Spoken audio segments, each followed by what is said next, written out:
The next step is to make the inside or the back side of your card. This entails using a piece of fabric and creating this stippling effect. Then you'll put this frame over here, which you can then insert a picture or a handwritten note into. So we're going to go ahead and show you how to make the inside of your card now.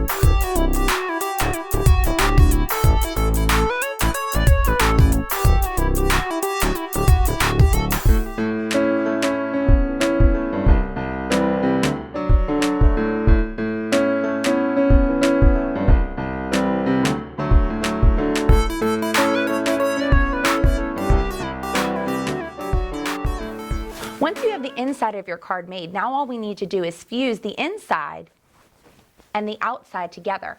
I did this using a piece of Wonder Under or double-sided fusible interfacing. This way you can fuse to one side, you peel it back and fuse it to the other. Now I have one piece. My quilt is one piece so that now I can add my binding and it makes it a lot easier. Once you have everything attached together, you can also go back through and trim your seam allowance to 1/4 inch. This way your binding will be a little over 1/4 inch and it will be a lot smaller since the card itself is a lot smaller than a regular quilt. I've then taken a piece of binding, I'm going to use black for my binding, and I cut it 2 inches wide. Since I'm using a much thinner seam allowance on my quilt or my card topping, then my binding only needs to be 2 inches wide. I'm going to start on the bottom of my card and work all the way around using this one piece and joining at the end. So I'll show you how we do that now.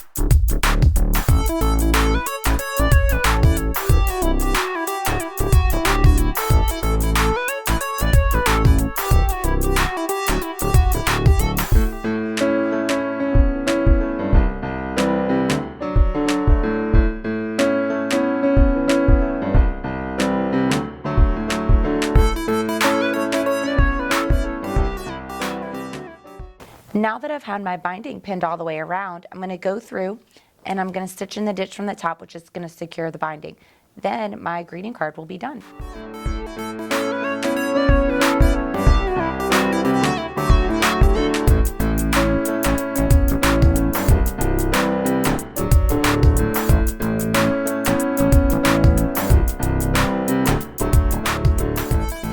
Now that my binding is attached, my greeting card is finished. So you can use this now. I've inserted a picture on the inside. That's what these little tabs are for. I have a picture on here. We've also included greetings that you can use and stitch out onto the inside of your card, things like happy birthday or congratulations, so that when I fold this in half, I can send it to a friend and have had included a picture. You can also add tabs to the inside if you want, so that you can use it as a wall hanging. This is what your finished greeting card should look like.